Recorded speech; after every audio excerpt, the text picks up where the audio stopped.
Direktur Rumah Sakit Dr. Sudarso Pengdana ingin menyampaikan beberapa hal mengenai kebijakan pelayanan di Rumah Sakit Sudarso sehubungan dengan beberapa masalah ataupun tenaga kami yang terkonfirmasi COVID-19.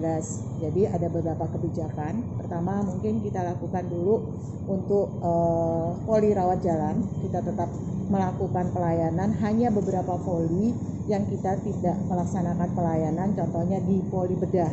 Ya, poli bedah kita tidak melakukan pelayanan untuk menerima pasien mungkin selama 2 minggu atau 3 minggu ke depan. Kita lihat hasilnya. Kemudian untuk poli-poli yang lain mungkin ada juga yang kita lakukan bergiliran sehubungan dengan beberapa dokter yang memang terkonfirmasi. Nah, untuk IGD kita tetap melaksanakan pelayanan seperti biasa. Kemudian untuk bedah sentral sementara ini kita tutup dan kita alihkan kepada di IGD untuk memberikan pelayanan. Jadi bedah yang kita lakukan di instalasi gawat darurat untuk melakukan pelayanan operasi. Ya, kemudian beberapa ruangan dengan meningkatnya kasus ini kita melakukan satu rekrutmen terhadap petugas, ya, perawat yang khususnya memang kita butuhkan.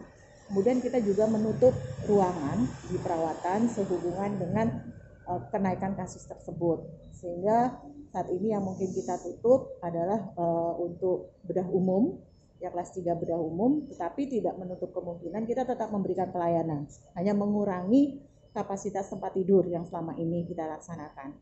Yang jelas Sudarso sebagai rumah sakit rujukan Sekalbar dan juga rujukan nasional dan juga rujukan COVID, kita tetap melaksanakan pelayanan. Nah, saat ini yang kita lakukan pemberian pelayanan untuk pasien-pasien COVID, kita sudah menggunakan 3 lantai yang kita miliki dengan kapasitas harusnya 108 tempat tidur. Kemudian kita gunakan VVIP, kita fungsikan sebagai ICU-nya untuk COVID dengan kapasitas 8 tempat tidur. Nah, ini yang dapat kami sampaikan. Sehingga insya Allah kita mohon doanya tetap kita dapat melaksanakan pelayanan bagi masyarakat, baik itu pasien umum maupun pasien-pasien yang terkonfirmasi COVID-19. Mungkin itu. Terima kasih. Berarti untuk saat ini rumah sakit Sudarso pelayanannya tetap jalan. Ya, hanya beberapa saja sesuai dengan kebijakan dan permasalahan. Ya, kita tetap memberikan pelayanan kepada masyarakat seperti itu. Untuk gedung terpadu bagaimana yang disiapkan untuk pasien isolasi? Ya, gedung kelas 3 terpadu kita dari kemarin sudah kita laksanakan dari awal terjadinya pandemi COVID-19 ini kita sudah melakukan persiapan dan kita sudah melayani. Kemudian kemarin kan ada tahapan ketika penurunan jumlah kunjungan ataupun jumlah pasien yang terkonfirmasi kita hanya membuka 1 lantai saja. Tetapi ketika sudah terjadi kenaikan kita buka 3 lantai saat ini hari ini. Ya, itu kita tambahkan dengan SDM karena berbedanya ketika sekarang kita pelayanan bagi pasien-pasien umum tetap dilaksanakan sehingga SDM harus terpecah. Nah, saat ini usaha kita adalah dengan merekrut tambahan tenaga perawat ya untuk membantu kita dalam pelayanan pasien-pasien COVID. Tenaga perawat yang ditambah berapa juga? Ya, saat ini dari usulan 46 tenaga perawat. Dari total semua? Dari total yang sekarang ini kita sudah melayani, kalau untuk relawan kita sudah 100 lebih ya. 100 lebih yang sejak mulai terjadinya pandemi. Nah, terjadinya kenaikan ini mulai kenaikan kita rasakan itu pertengahan Agustus ya. Pertengahan Agustus sudah Juli udah mulai naik, tapi yang paling saat ini yang sangat meningkat adalah mulai pertengahan Agustus dan sampai saat ini. Totalnya berapa ya? Sekarang ini rata-rata ya kita bisa melihat sehari itu kurang lebih di 20-an lah, 10 sampai 20 gitu terjadi. Tapi pasien yang terkonfirmasi dan suspek. Nah, itu mudah-mudahan ya misalnya kalau hanya suspek, pasien itu bisa rawat, kemudian kita periksa hasil labnya, kalau tidak terkonfirmasi bisa dipindahkan ke ruangan yang lain. Berkaitan dengan operasional rumah sakit yang tidak beroperasi karena tenaga kesehatannya yang kena. Nah, itu berapa orang yang kena?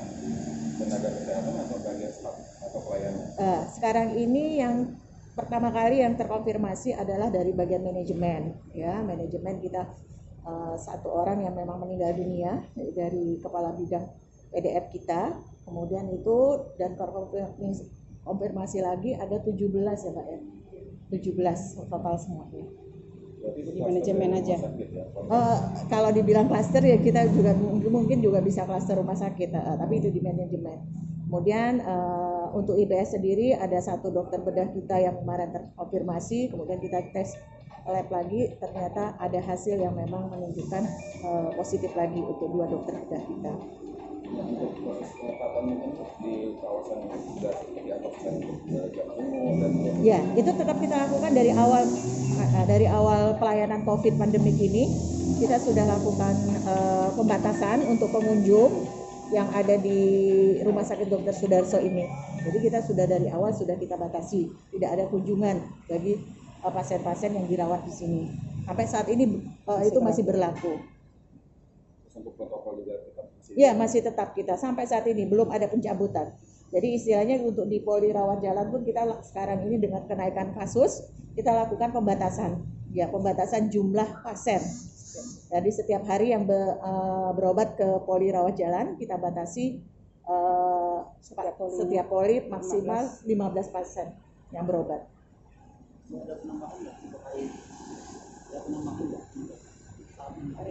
Hari ini ya tetap tiap hari pasti ada pasien yang masuk kita. Nah, rata-rata ya kalau hari ini kalau nggak salah hari pagi ini mungkin sekitar di bawah 10 lah ya. Masih 5 ada pasien untuk COVID. Jadi setiap hari pasti ada. Baik itu yang terkonfirmasi ataupun masih suspek. Ya. Kalau dengan jumlah yang tiap hari jam bertambah itu ada kewalahan nggak tuh dari pihak rumah sakit layanan? Saat ini kita masih bisa ya istilahnya untuk fasilitas ruangan masih bisa. Kemudian jika memang terjadi ledakan, istilahnya penambahan yang sangat signifikan, mungkin ada ruangan yang lain yang akan kita tutup, kita fungsikan untuk tambahan pelayanan COVID.